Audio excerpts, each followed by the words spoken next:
오늘 하나님께서 저희에게 주신 말씀은 마가복음 1장 21절부터 34절입니다. 마가복음 1장 21절에서 34절까지입니다. 한 절씩 번갈아 가면서 교독하고 마지막은 합독하시겠습니다. 그들이 가버나움에 들어가니라. 예수께서 곧 안식일에 회당에 들어가 가르치시매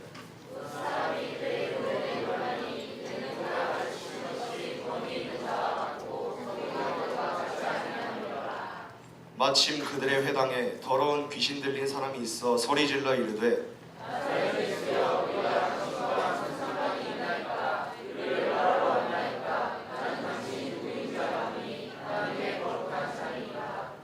예수께서 꾸짖어 이르시되 잠잠하고 그 사람에게서 나오라 하시니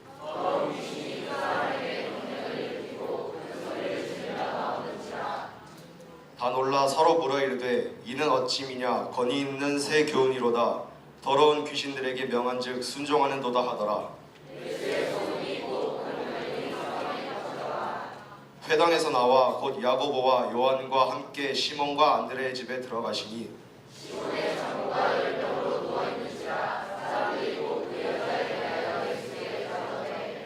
나아가사 그 손을 잡아 일으키시니 열병이 떠나고 여자가 그들에게 수종되니라.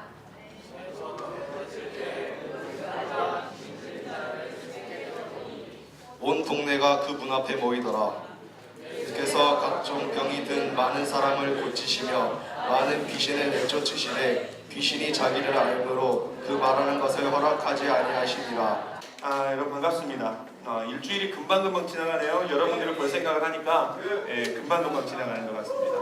근데 곧 있으면 우리가 학예봉사 얼마 남지 않았죠? 학예봉사 얼마 남지 않았어요. 물론 기대하는 마음이 없는 것 같은데 저는 엄청 기대되는데 이번에 6월 30일 그러니까 내일 모레 학예봉사 지역으로 가가지고 이전에는 하지 않았던 일을 합니다. 그게 뭐냐면 사전 홍보를 해요. 사전 홍보. 왜 그러냐면 그전에는 교회들이 어느 정도 그 교회 스스로가 그 홍보를 하고 알릴 수 있는 그런 규모의 교회였는데 이번 가는 교회는 교인이 한 20-30명밖에 안 되고 거의 다 할머니, 할아버지로 되어 있기 때문에 우리들이 가가지고 홍보를 해줘야 됩니다. 이런 걸 합니다. 집집마다 방문해가지고 가야 되기 때문에 여러분 꼭 시간 되시면 화요일날 오전 9시에 모입니다. 이 자리에서 모일 거예요. 그러니까 여러분 꼭 함께 참석해 주시면 너무나 감사하겠습니다.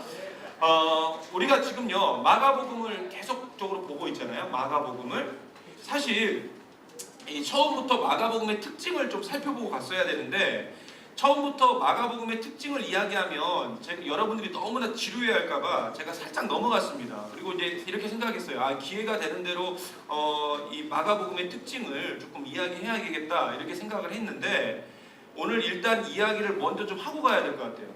오늘 그러니까 특징을 좀 이야기하고 가야 될 것 같아요. 그래서 여러분 좀 지루할 수 있어요. 지루할 수 있어도 오늘 그런가 보다 하고 넘어가세요. 그런가 보다.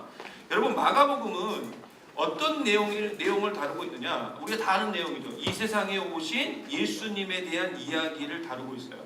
여러분 이 세상에 오신 예수님의 이야기를 다루고 있는 성경이 4권이 있습니다. 물론 성경 전체가 다 예수님에 관한 이야기지만 특별히 이 세상에 오신 예수님에 관한 이야기를 다루는 성경이 4권이 있죠. 이게 뭐예요? 마태복음, 마가복음, 누가복음, 요한복음입니다. 그러죠? 그런데 이 마태복음, 마가복음, 누가복음, 요한복음 중에 가장 먼저 쓰여진 성경이 뭐냐면 마가복음이에요. 그래서 마가복음 장수가 제일 적어요. 16장. 그런데 마가복음은 왜 쓰여졌을까? 여러분 우리가 이걸 잘 짚고 넘어가야 돼요. 마가복음은 왜 쓰여졌냐? 물론 하나님의 명령에 의해서 쓰여지긴 했지만 여러분 마가복음이 쓰여질 당시에는 우리가 흔히 초대교회라고 부르는 첫 번째 교회들 있죠. 처음 생겨진 교회. 그 초대교회라고 부르는 그 교회가 네로 아시죠? 네로 황제. 다 들어보셨죠? 그 네로와 같은 고마워요. 네로와 같은 로마 황제에 의해서 심한 핍박을 받을 때였습니다. 그런데 그 핍박이 너무나 심했던 거예요. 너무나 그 핍박이 심해서 심지어 배교자들까지 쏟아져 나올 정도로 심한 핍박과 어려움이 있었습니다.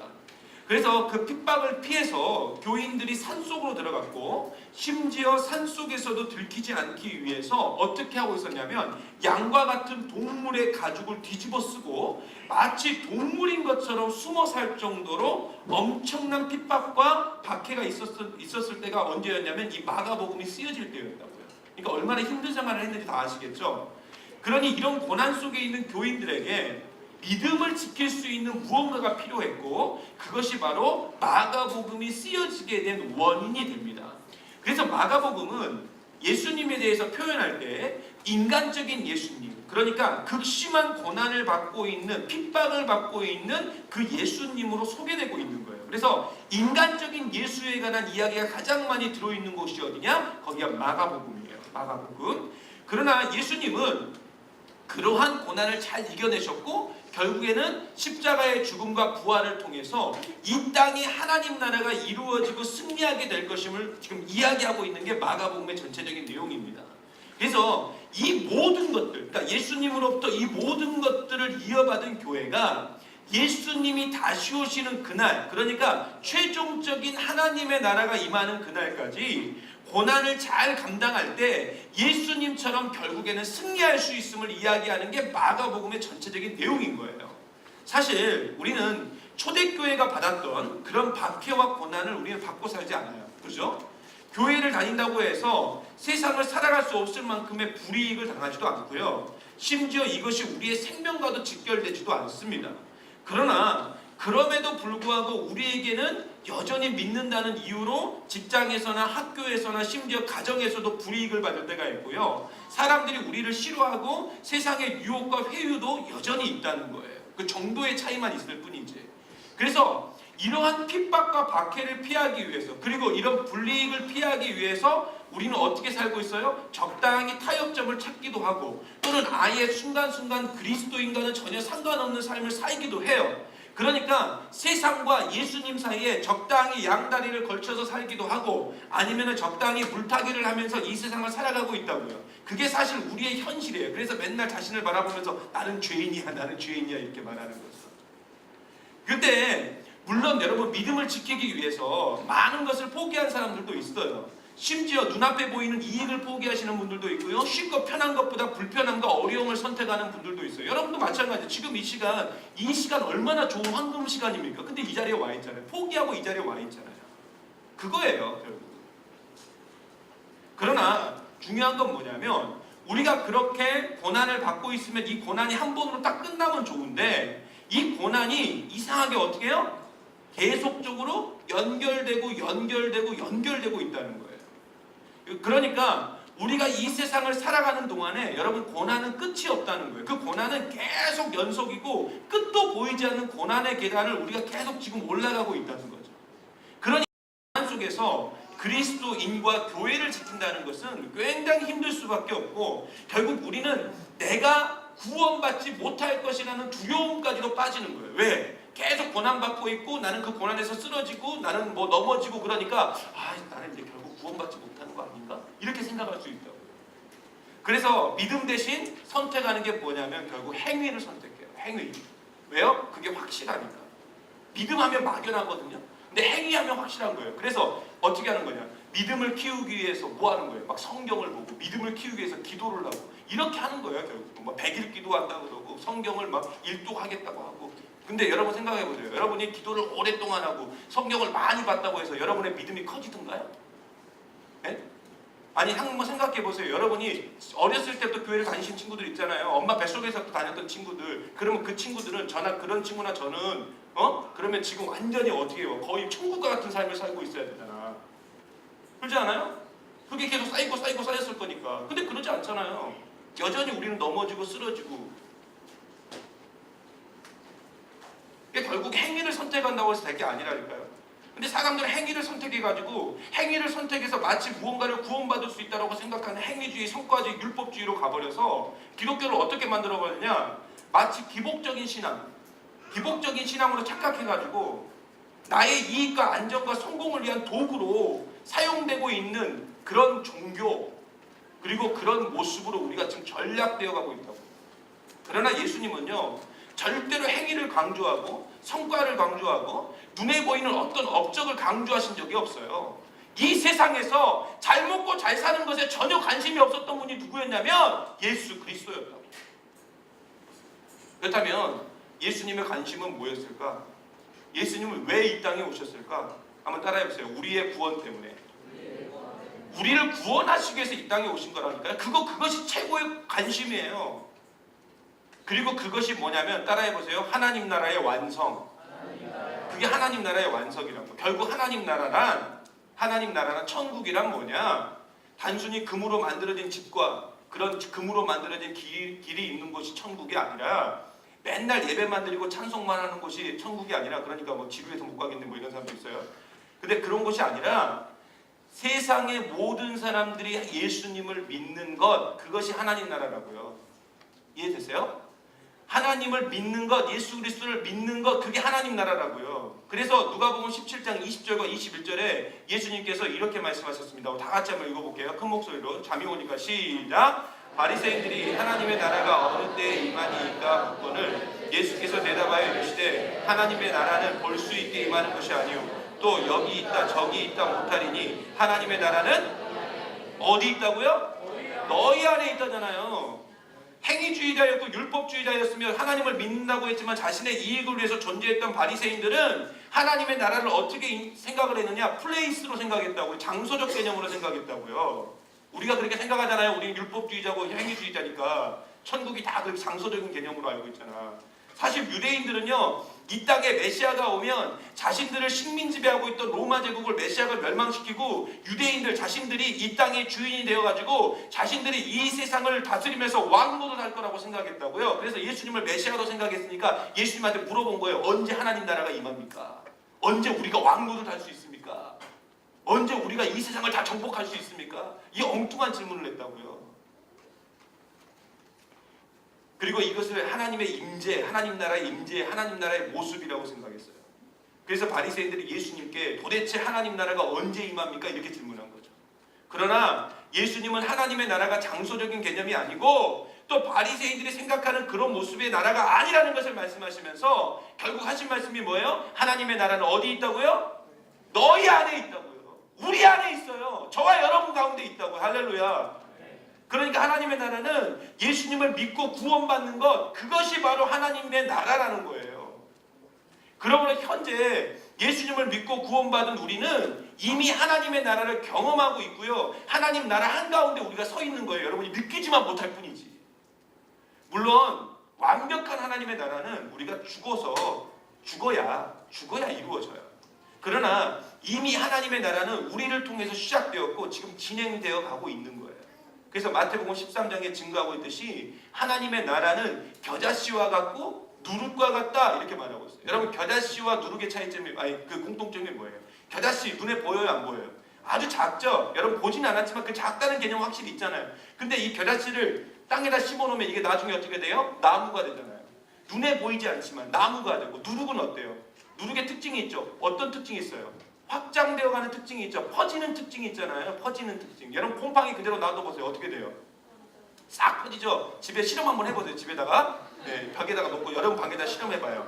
어떻게 되는가? 몸에다 실험하는 사람도 있어요? 몸에다가? 어떻게 되는지 봐봐. 그냥 순식간에 쫙 퍼져요. 쫙 퍼진다고요. 이게 결국은 뭐냐면 겨자씨와 누룩 같다. 천국이 하나님의 나라가 겨자씨와 같고 누룩과 같다는 말은 뭐냐면 하나님의 나라는 이렇게 확장되어 가고 커져가는 능력이 있다는 거예요. 여러분 잘 기억하세요. 하나님의 나라는 어떤 능력이 있다고요? 확장되어 가고 커져가는 능력이 있다고요.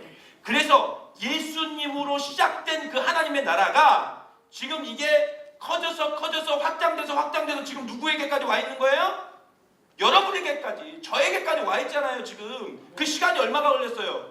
2000년 동안 가만히 있었던 게 아니에요. 그게 머물러 있었던 게 아니에요. 그냥 죽어 있었던 게 아니라고요. 계속적으로 퍼져가고 있다고요. 그리고 우리도 지금 뭐 하고 있는 거예요? 그것을 퍼뜨리고 있잖아요. 지금 계속 퍼뜨리고 있잖아요. 그게 하나님 나라라고요. 그래서 이 더운 날에 우리가 어디를 가는 거예요? 하계봉사 가고, 그죠? 하계봉사가 이번에 땀을 얼마나 많이 흘릴 거야 가서, 미션 트립 가고 자기 돈 막 90만 원씩 내놓고 미션 트립 가고, 학기 중에는 캠퍼스 온도 가서 엔료 열심히 나눠주고, 그리고 우리는 우리 주변에 하나님 나라 확장을 위해서 여러분 친구들에게, 아는 사람들에게, 가족들에게 예수님의 복음을 전하고 있잖아요. 그게 우리의 사명이라고요. 그래서 예수님이 마가복음 1장 15절에 이렇게 말했죠. 너무 유명한 말씀. 때가 찼고 하나님 나라가 가까웠으니 회개하고 복음을 믿으라. 한번 같이 보세요. 시작. 여러분 이게요. 고마워요. 올려줘서. 이게 여러분 잘 보세요. 이게 지금 예수님이요. 첫 번째 하셨던 사역이라고요. 복음 전한 거. 근데 그 복음이 무슨 내용이었어요? 하나님 나라였다고요. 그러면서 마지막에 하는 말이 뭐냐면 복음을 믿으라였다고요.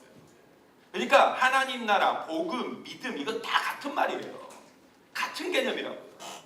결국 예수님을 믿는 것이 이게 뭐냐? 이게 하나님 나라고 우리는 어떤 상황과 어떤 조건 속에서도 완성된 하나님의 나라를 향해서 달려가야 될 사명이 저와 여러분에게 있는 거예요. 왜? 우리가 그 하나님 나라를 받았으니까. 그리고 그걸 믿고 있으니까. 그러므로 우리가 붙들어야 될 건 딱 하나밖에 없어요. 예수 그리스도. 그거 하나만 붙들면 돼요. 예수님을 향한 온전한 믿음, 그거 하나만 붙들고 있으면 된다고요. 뭘 자꾸 다른 걸 붙들려고 그래요. 그거 하나만 붙들고 있으면 돼요. 고난이 있고 불이익을 당하고 엄청난 손해를 경험하고 오해를 받고 욕을 먹고 심한 핍박을 받아서 심지어 살소망까지 끊어지는 순간에도 우리는 예수님 한 분만 붙들고 예수님만 바라보고 예수님을 향한 집중력을 놓치지 않으면 그거 하나로 충분하다니까요. 그거 하나로 여러분은 성공한 인생이 되는 거예요. 비록 현재는 고난이지만 우리는 반드시 승리하게 된다고요. 오늘 말씀이 그런 내용인 거예요, 사실. 여러분 오늘 말씀에 보면 예수님의 기적의 사건들이 막 등장을 하죠. 귀신 들린 사람을 고치시고 베드로의 장모의 열병을 고치시고 모든 병자가 귀신 들린 자를 고치시니까 나도 이렇게 고치고 싶다. 이렇게 생각할 수 있잖아요. 그렇죠? 그래서 나도 이런 기적을 행했으면 좋겠다. 나도 이런 기적을 봤으면 좋겠다. 막 여러분 그렇게 하잖아요. 그게 중요한 게 아니라니까요. 우리는 이 사건들을 보면서 단순히 예수님을 기적을 행하시는 분, 우리의 질병을 고쳐주시는 분, 귀신을 쫓아내 주시는 분, 우리의 기도와 간구를 들어주시는 분 이렇게 생각할 수 있는데 여러분 예수님의 미라클 메이커라는 사실은 제가 부정하지 않겠지만 오늘 말씀이 주는 의미는 그런 게 아니라는 거예요. 우리가 너무나 예수님을 이렇게 뭐 기적을 일으키시는 분으로만 생각하니까 결국 이게 무슨 신앙으로 가는 거예요? 기복신앙. 기복신앙으로 가는 거예요. 그러니까 여러분들 병자가 있으면 우리 같이 기도해 봅시다. 이 병을 놓고 기도해 봅시다. 안 고쳐지는 거야. 그럼 난 능력이 없나? 뭔 능력이 없어? 너는 원래 능력이 없어. 여러분이 무슨 능력이 있어요? 여러분 병 고치는 능력 있어요? 여기서 병 고치는 능력은 저기 누구냐? 의사 간호사만 있는 거지. 그러잖아요. 그럼 다 고치지도 못해. 그렇지 않습니까? 무슨 능력이 있어요 우리는? 우리 아무 능력이 없어요. 그래서 막 능력이 없다고 나는 결국 더 기도해야 돼. 나는 더 말씀 봐야 돼. 나는 더 큐티해야 돼. 그런다고 여러분 능력이 생겨요? 아니에요. 예수 그리스도를 붙들어야지. 우리가 너무나 예수님을 이렇게 기적을 일으키는 분 그런 분으로 생각하니까 문제가 나는 거예요. 예수님은 우리의 병을 고치시고 귀신을 쫓아내기 위해서 이 땅에 오신 게 아니라니까요. 그렇다면 예수님은 왜 이런 기적을 행하셨나? 왜 이 하나님은 기적의 하나님이고 예수님은 기적의 예수님인가? 우리 24절 말씀 다 같이 읽어보겠습니다. 24절 좀 펼쳐주세요. 네, 24절 시작. 나사렛 예수여, 우리가 당신과 무슨 상관이 있나이까? 우리를 멸하러 왔나이까? 나는 당신이 누구인 줄 아노니 하나님의 거룩한 자니이다. 아멘. 그러니까 예수님이 이 땅에 오신 이유가 뭐냐면 이게 귀신이 한 말이에요. 귀신이 한 말입니다. 예수님한테. 하나님 나라를 이루기 위함이고 이렇게 하나님 나라가 임하면 귀신들이 쫓겨난다는 거예요. 결국 하나님 나라가 확장되면 확장되어 갈수록 여러분들을 저를 괴롭히고 힘들게 하는 모든 것들은 다 무너지고 결국 우리가 승리하게 된다는 거예요. 그래서 고난이 클수록 핍박이 심할수록 어려움이 많고 극심한 손해와 억울함이 있어도 우리는 그것으로 인해서 우리의 사명을 멈추면 안 되고 더욱더 하나님 나라 확장을 위해서 달려가야 된다는 거예요. 그러므로 우리의 믿음을 지키는 가장 좋은 방법이 뭐냐? 우리의 믿음을 더욱더 크게 할 수 있는 방법이 뭐냐? 그게 뭔 줄 아세요? 더 믿는 거예요. 더 믿는 거예요. 예수님만 바라보면서 더 달려갈 때 그때 승리하는 거예요. 예? 그때 승리하는 거라고요. 사랑이나 믿음이나 마찬가지예요. 더 사랑하는 거예요. 그러면 사랑이 생기는 거예요. 예? 더 믿는 거예요. 그럼 더 믿음이 생기는 거라고요. 근데 거기에 뭐 다른 걸 자꾸 하려고 그러니까 믿음도 없어지고 사랑도 없어지는 거죠. 여러분 생각해 보세요. 여러분이 연애를 하는데 여러분의 남자친구 여자친구가 여러분의 남편이나 뭐 아내가 여러분을 사랑하지 않는다고 생각해 보세요. 사랑하지 않는데 잘해줘. 사랑하지 않는데 선물도 많이 해줘. 이게 사랑이에요? 여러분 그걸 알아. 여러분이 저 사람 나를 사랑하지 않는 걸 아는데 나한테 잘해주는 거야. 막 정성을 내줘. 정성을 다해서 막 여러분 그걸 사랑이라고 말해요? 여러분 그런 사랑 받고 싶어요? 아니죠. 근데 우리가 그렇게 하고 있다니까요. 예수님은 전혀 믿지도 않아. 하나님을 향한 믿음도 없고 아무것도 없어요. 근데 그냥 하나님을 향해서 기도한다고 기도하고 찬양한다고 찬양하고 예배드린다고 하고 막 성경 본다고 하고 성경 공부한다고 하고 그러고 있다니까요 지금. 근데 하나님 다 아는 거야 지금. 너는 나를 향한 믿음이 없는데, 나를 전혀 사랑하지 않는데. 결국은 믿음은 더 믿는 것, 그게 믿음을 키워가는 것이고 우리의 믿음을 확장시켜 나가는 거예요. 우리는 우리의 믿음을 지키기 위해서 뭐 어떻게 해야 되는가라는 생각이나 질문을 많이 합니다. 그죠? 어떻게 하면 내 믿음을 지킬 수 있을까? 내 믿음을 키울 수 있을까? 참 좋은 생각이고 좋은 질문이에요. 그러나 뭔가를 많이 해야지만이 우리의 믿음이 성장하는 건 절대 아니에요. 기도 많이 하고 성경 많이 보고 찬송 많이 듣고 선한 일 많이 해야 여러분의 믿음이 성장하는 게 아니라고요. 그건 율법주의죠. 행위주의죠. 이건 기독교가 아니라고 했잖아요. 결국 우리의 믿음을 지키기 어려운 현재 상황에서 우리의 믿음을 지킬 수 있는 유일한 방법은 뭐냐? 더 믿는 거예요. 그냥 더 믿는 거. 하나님을 향한 절대적인 신뢰. 어떤 신뢰요? 절대적인 신뢰. 다 믿는 거예요. 그냥 완전히 믿는 거예요. 여러분 하나님을 우리가 완전히 믿는다. 그러면 여러분 미래가 두렵겠어요? 미래에 대한 두려움이 있겠냐고요. 없죠. 하나님을 믿는데 하나님 나를 사랑하시는데 나를 다 인도해 주실 건데 어떤 두려움이 있겠냐고요. 염려가 있겠냐고요. 근심이 있겠냐고요. 근데 왜 우리가 염려하고 근심하는 거냐? 하나님을 안 믿으니까. 믿는다고 하는데 행위적으로 믿으니까. 여러분 하나님을 향한 절대적인 신뢰, 그것만이 우리의 믿음을 더 강력하게 만들 수 있는 거예요. 그러니까 현재는 고난이고 힘듦이고 핍박이지만 그게 중요치 않은 거예요. 왜? 하나님은 나를 더 좋은 곳으로 완벽하게 이끌어 가실 분이라는 것을 내가 알고 있으니까. 물론 어떤 사람들은 이렇게 믿으면 결국 우리가 어떤 보상을 받을 것이라고 말씀하는 분들도 있어요. 그래서 뭐 그 보상을 기억하고 믿음을 지키라 이렇게 얘기하는 사람도 있어요. 그래서 이번 고난만 이기면 일이 잘 풀릴 거야. 이번 핍박만 승리하면 하나님이 더 많은 것을 너에게 갚아주실 거야. 이렇게 말씀하시는 분들도 있죠. 물론 틀린 말도 아니에요. 왜냐하면 마가복음 10장 29절과 30절에 보면 이렇게 말씀하고 있어요. 예수께서 이르시되 내가 진실로 너희에게 이르노니 나와 복음을 위하여 집이나 형제나 자매나 어머니나 아버지나 자식이나 전토를 벌인 자는 현세에 있어 집과 형제와 자매와 어머니와 자식과 전토를 100배나 받되 박해를 겸하여 받고 내게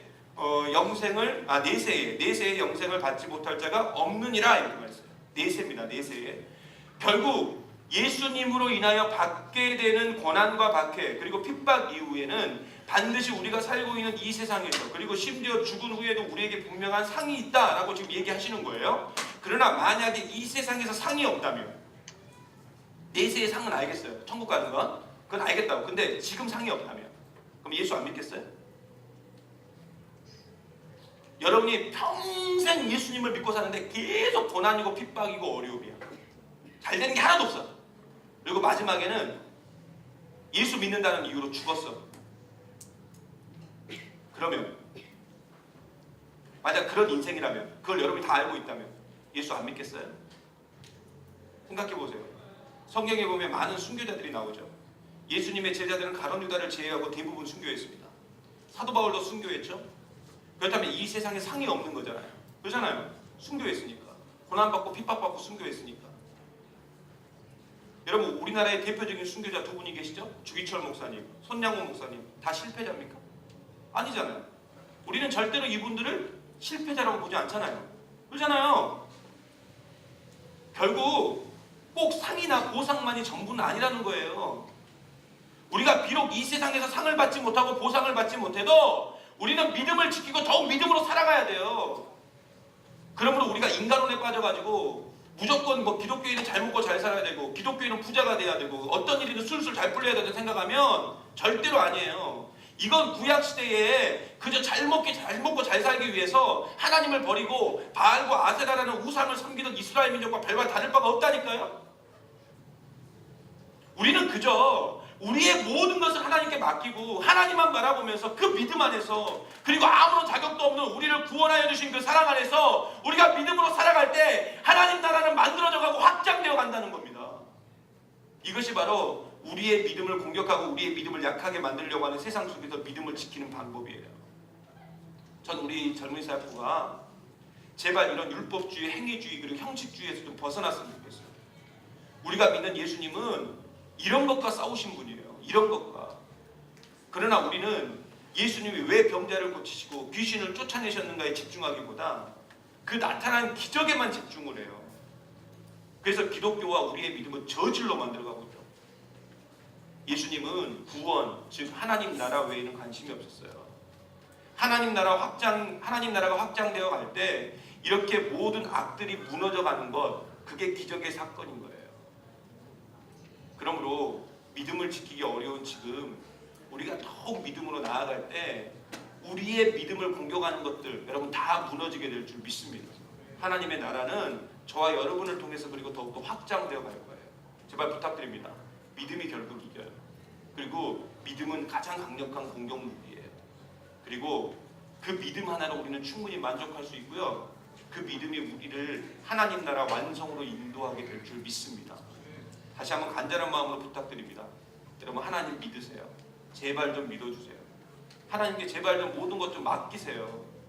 비록 지금은 슬픔이고 고통이고 어려움이고 환난이고 억울함의 순간일 줄 모르겠지만 하나님만 바라보면서 더욱 믿음으로 살 때 우리를 통해서 하나님 나라가 확장되어지고 많은 영혼들이 저와 여러분들을 통해서 하나님을 보게 될 줄 믿습니다. 그리고 승리하게 될 거예요. 더욱 믿음만 붙들면서 믿음의 든든한 반석에 서가는 우리 믿음의 귀한 청년들 되기를 간절히 소망합니다.